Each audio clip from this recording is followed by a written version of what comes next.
Hello my dear student and my friends, Amitabh education hub में आपका स्वागत है। और आज हम लोग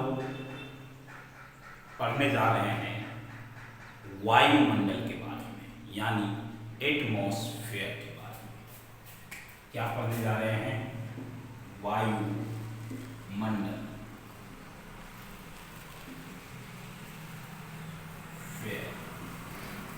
के बारे में। सबसे पहले ये जानना जरूरी होगा कि ये वायुमंडल कहते किसको। अगर मैं आपको सबसे आसान भाषा में बतला दूं जो आप कभी ना बोलें, तो जान लीजिएगा कि सबसे इजी भाषा में ये आपका अर्थ है। क्या है? अर्थ, पृथ्वी।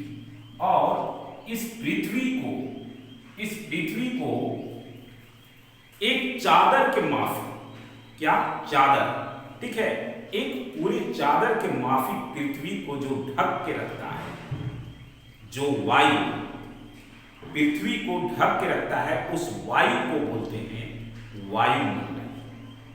आप समझ सकते हैं, जैसे मान लीजिए कि ये एक बॉल है, यानी ये पृथ्वी, ठीक है, और इस पृथ्वी को चारों तरफ वायु के चादर से जो ढक के रखा है, उसी को क्या बोलेंगे? वायुमंडल। किसकी चादर से? वायु की चादर से। हम सभी जानते हैं कि आप बिना खाए, ठीक है ना, आप बिना खाए 1 हफ्ता रह सकते हैं, हो सकता है 15 दिन रह सकते हैं, ठीक है, लेकिन बिना पानी पिए आप कितना दिन रह सकते हैं? हो सकते हैं 3 दिन 4 दिन, बहुत कोशिश कीजिएगा तो 1 हफ्ता। जैसे कि अभी दुर्गा पूजा आने वाला, तो दुर्गा पूजा में बहुत सारे लोग जो है से क्या करते हैं? उपवास करते हैं, ठीक है, फास्टिंग करते हैं। तो बहुत सारे लोग जल वगैरह भी नहीं पीते हैं और जो है पूरे के पूरे 10 दिन रह लेते हैं। तो हो सकता है आप भी रह लीजिए, लेकिन एक हवा यानी कि वायु, बिना वायु के आप कितना देर जिंदा रह सकते हैं? बिना वायु के आप कितना देर जिंदा रह सकते हैं? तो बिना वायु के आप 2 मिनट 3 मिनट, बहुत अधिक कीजिएगा तो 3 मिनट से अधिक जिंदा आप नहीं रह सकते हैं, मर जाइएगा, वो अपनी क्षमता के अनुसार, ठीक है। तो यही वायु क्या है? तो गैसों का मिक्सर है, यानी कि गैसों का मिश्रण है, ठीक है, बहुत सारे गैसों का मिश्रण मिलके वायु का निर्माण किया, और ये बहुत सारे वायु के जो परत मिले वो वायुमंडल बनाए, ठीक है, जो पृथ्वी को ढक के रखते हैं। जैसे हम बात कर लेते हैं थोड़ा सा, उसके बाद फिर हम वायुमंडल की परत के बारे में बात करेंगे, लेकिन उससे पहले वायु के बारे में अगर हम बात कर लेते हैं तो हम जानते हैं कि हमारे वायु में है वो कौन कौन सा गैस होते हैं। तो N2, O2, CO2, other gas, ठीक है, अदर गैसेस ये होते हैं। नाइट्रोजन हमारे वायु में सबसे अधिक मात्रा में पाया जाता है, ठीक है, नाइट्रोजन गैस जो है वो हमारे वायुमंडल में सबसे अधिक मात्रा में पाया जाता है। तो नाइट्रोजन गैस कितना पाया जाता है? याद रखिएगा, नाइट्रोजन गैस 78% पाया जाता है। कितना परसेंट? 78%। ऑक्सीजन 21% पाया जाता है, ठीक है, और अदर गैसेस में 1% जो है वो अदर गैसेस, ठीक है, और कार्बन डाइऑक्साइड 0.03% कार्बन डाइऑक्साइड पाया जाता है। ये आप जरूर याद रखिएगा, क्योंकि ये एग्जाम में पूछ देगा कि हमारे वायुमंडल में नाइट्रोजन कितना प्रतिशत पाया जाता है। तो आप फटाक से बता दीजिएगा कितना? 78%।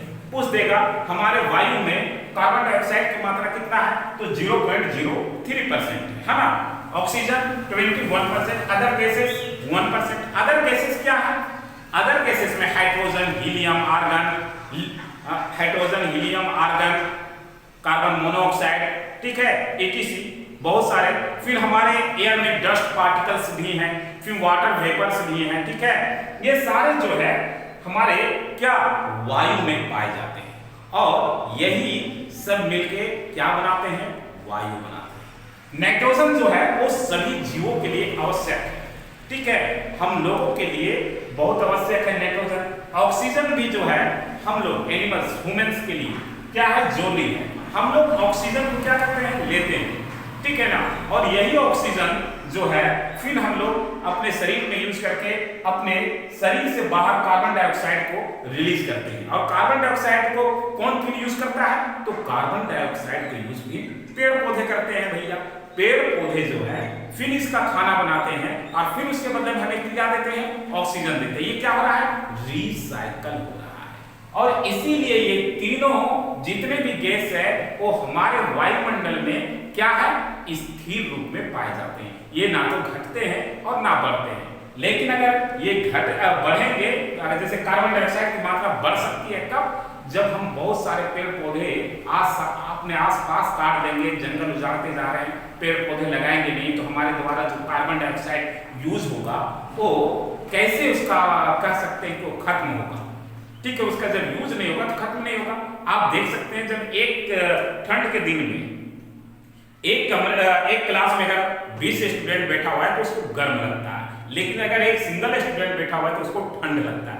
क्यों ऐसा होता है, क्योंकि उस रूम के टेम्परेचर जो है कार्बन डाइऑक्साइड की मात्रा से बढ़ जाता है, जिसकी वजह से जो है बहुत सारे लोग जब एक क्लास में बैठते हैं ठंड के दिनों में तो उन्हें क्या लगता है, गर्मी का महसूस होता है, ठीक है। तो चलिए अब वायुमंडल के बारे में हम लोग जान लेते हैं।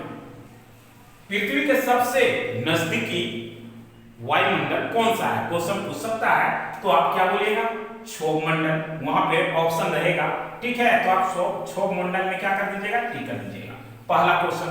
दूसरा क्वेश्चन आपका पूछ सकता है, ठीक है, कि क्षोभ मंडल पृथ्वी की सतह से लेकर क्षोभ मंडल की डिस्टेंस कितनी है, दूरी कितनी है, तो 12 किलोमीटर, ठीक है। ये दूसरा क्वेश्चन हो गया आपका, ठीक है। फिर पूछ सकता है आपसे कि क्षोभ मंडल में जो है वो वाटर वेपर की कितना प्रतिशत या, ठीक है, जल वाष्प कितना प्रतिशत पाया जाता है, तो 99% पाया जाता है। 3 क्वेश्चन हो गया, ठीक है। तो ये आप हो गया, क्षोभ मंडल को ही हम लोग ट्रोपोस्फीयर बोलते हैं इंग्लिश में, ठीक है, ये ट्रोपोस्फीयर है, ठीक है। और अधिकतर जो वर्क होता है हम लोगों का इसी क्षोभ मंडल, ठीक है। आगे आगे आपका समताप मंडल, ठीक है, स्ट्रेटोस्फीयर। अब इसका डिस्टेंस जो है वो आपका 12 किलोमीटर से स्टार्ट होके 50 किलोमीटर तक है, ठीक है। अब इसी में ओजोन लेयर होता है, ठीक है। पूछ सकता है कि पृथ्वी की सतह से दूसरे नंबर पे कौन सा मंडल आता है, तो समताप मंडल आता है। क्वेश्चन हो गया आपका 4, देखिए रिवीजन करते जाइएगा, ठीक है, 4 क्वेश्चन। फिर समताप मंडल का डिस्टेंस कितना है, तो 12 किलोमीटर से 50 किलोमीटर, ठीक है, 5वां क्वेश्चन, ठीक है। ओजोन लेयर किस मंडल में पाया जाता है, तो समताप मंडल में, क्वेश्चन नंबर 6, ठीक है। ओजोन लेयर जो है पृथ्वी को किस किरण से बचाती है, ठीक है, क्वेश्चन नंबर 7 हो गया। ओजोन लेयर है वो पृथ्वी की किस किरण से बचाती है, यूवी रे से, ठीक है, अल्ट्रावायलेट रे, पाराबैंगनी किरण, ठीक है। पाराबैंगनी किरण से जो है कौन हमें बचाता है, ओजोन लेयर, ठीक है। तो ये ओजोन लेयर का जो फॉर्मूला आता है O3, ये भी मैं लिख दिया वहां ऑप्शन में रहता है। तो ओजोन लेयर हम लोगों को किससे बचाता है, यूवी रे से, अल्ट्रावायलेट रे से, ठीक है। ये हो गया। नेक्स्ट क्वेश्चन आपसे पूछ सकता है कि मध्य मंडल का जो दूरी है वो कितना है, तो मध्य मंडल जो विस्तृत रूप से फैला हुआ है वो 50 किलोमीटर से लेके 80 किलोमीटर तक, ठीक है। आगे भी क्वेश्चन पूछ सकता है कि मध्य मंडल का टेम्परेचर कितना है, तो मध्य मंडल जो है सबसे ठंडा मंडल में से एक है, क्योंकि इसका टेम्परेचर -85 डिग्री सेल्सियस है। कितना है, -85 डिग्री सेल्सियस। क्वेश्चन नंबर 9 याद रखिएगा। फिर आपसे पूछ सकता है कि तापमंडल का जो डिस्टेंस है वो कितना है, ठीक है। तो तापमंडल का डिस्टेंस 80 किलोमीटर से लेकर 700 किलोमीटर तक है, और ये क्वेश्चन नंबर हो गया 10। फिर आपको पूछ सकता है कि तापमंडल का जो टेम्परेचर है वो कितना है, तापमंडल का टेम्परेचर, तो आपको बताना होगा कि तापमंडल का टेम्परेचर 2000 डिग्री सेल्सियस है। क्वेश्चन नंबर 11 हो गया। ठीक है, फिर सबसे वायुमंडल के सबसे बाहरी परत को क्या कहा जाता है? नॉर्मली जो होता है चारी मंडल होता है, लेकिन हम लोग उसको भी जानते हैं सबसे बाहरी। तो ये जैसे ही बोल देगा एग्जाम में याद रखिएगा कि बाहरी परत की बात कर रहा है तो बाह्य मंडल एक्सोस्फीयर, ठीक है, एक्सोस्फीयर, फिर ट्रोपोस्फीयर, ठीक है, एक्सोस्फीयर, ट्रोपोस्फीयर, मेसोस्फीयर, स्ट्रेटोस्फीयर और ट्रोपोस्फीयर, ये 5 हैं। ठीक है, लेकिन नॉर्मली 4 रूप से है। फिर आपको पूछ सकता है कि एक्सोस्फीयर का जो दूरी है, डिस्टेंस है, वो कितना से कितना किलोमीटर से तक है? तो आप आसानी से बता सकते हैं, वहां ऑप्शन भी रहेगा 700 से लेके 1000 तक। ये क्वेश्चन आपका 12 हो गया। अभी मैंने आपको टोटल 20 क्वेश्चन करवाना है जो एग्जाम से रिलेटेड होगा। ठीक है, तो एग्जाम से रिलेटेड होगा। अब यहाँ पे हम लोग देखेंगे एक और क्वेश्चन। ठीक है, क्या क्वेश्चन है समझते भी जाएंगे और देखते भी जाएंगे। हमारे वायु में नाइट्रोजन कितना प्रतिशत पाया जाता है? ठीक है, क्वेश्चन नंबर 78%। हमारे वायु में ऑक्सीजन कितना परसेंट? तो 21%। Question number 14। कार्बन डाइऑक्साइड की मात्रा हमारे वायु में कितना है? तो 0.03%। क्वेश्चन नंबर 15 हुआ ना। आगे हम अदर केसेस, जैसे कि इसमें अब बात की, ठीक है, कार्बन डाइऑक्साइड, ठीक है, और फिर कार्बन मोनोऑक्साइड गैस। ठीक है, तो कार्बन मोनोऑक्साइड गैस जो है वो अधिकतर हमारे व्हीकल्स वगैरह से निकलते हैं। तो कभी कभी ये भी पूछ देगा कि कार्बन मोनोऑक्साइड गैस हमारे वायुमंडल में या वायु में कहां से आते हैं? तो व्हीकल्स वगैरह से, फैक्ट्रीज वगैरह से। ठीक है, क्वेश्चन नंबर 60। आपसे क्वेश्चन नंबर 70 क्वेश्चन क्या पूछ सकता है कि कार्बन डाइऑक्साइड का यूज कहां होता है, प्रयोग कौन करता है? ठीक है, कार्बन डाइऑक्साइड का मात्रा हमारे वायु में स्थिर कैसे रहता है? ठीक है, तो सिंपल सा आंसर हो जाएगा कि कार्बन डाइऑक्साइड का वायुमंडल में स्थिर रहने का जो मेन कारण है वो क्या है? पौधे। पौधे अपने भोजन बनाने के लिए कार्बन डाइऑक्साइड का यूज करते हैं। ठीक है, क्वेश्चन नंबर 70।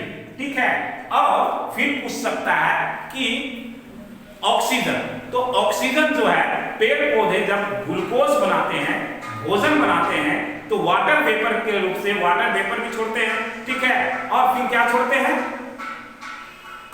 ऑक्सीजन O2, और O2 को हम लोग ले लेते हैं। ठीक है ना।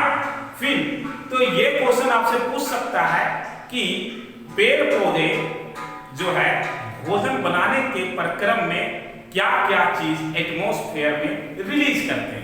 तो क्या रिलीज करते हैं? ऑक्सीजन रिलीज करते हैं। ठीक है, और वाटर वेपर रिलीज करते हैं। ठीक है, क्वेश्चन नंबर 80 ऑक्सीजन और वाटर वेपर पूछ सकता है कि वाटर वेपर पौधे कैसे रिलीज करते हैं? तो पौधों में जो है वाटर वेपर जो रिलीज होता है वो स्टोमेटा के थ्रू होता है, यानी रंध्र के थ्रू। जब आप पत्ते देखिएगा ना, पत्ते लीजिएगा तो पत्ते को इस तरह देखिएगा तो उसमें छोटे छोटे पोर दिखेंगे, होल दिखेंगे, उसी के थ्रू क्या होता है ये वेपर, वाटर वेपर रिलीज करते हैं। आगे पूछ सकता है आपसे कि पौधे रेस्पिरेशन कैसे करते हैं, यानी श्वसन क्रिया कैसे करते हैं? तो स्टोमेटा के थ्रू ही करते हैं जो पत्ते में बना होता है। क्वेश्चन नंबर 20 हो गया। हमने टोटल 20 क्वेश्चन डिस्कस किए हैं। यकीन मानिए इसमें से आपको 1 या 2 क्वेश्चन पक्का आने वाला है, और हमें ये नहीं लगता है कि आप इसमें से सारे क्वेश्चन भूल गए होंगे। बिल्कुल नहीं, आपको याद होगा, और आप लिखना भी चाहते हैं तो लिख सकते हैं। ठीक है, ये क्लास आपको कैसी लगी आप कमेंट करके हमें जरूर बताइएगा। आपका सपोर्ट मिलता रहा तो ऐसे ही इंपॉर्टेंट क्वेश्चन आपके बीच में लेकर आता रहूंगा। तब तक के लिए आप हमें इजाजत दीजिए। जय हिंद, जय भारत।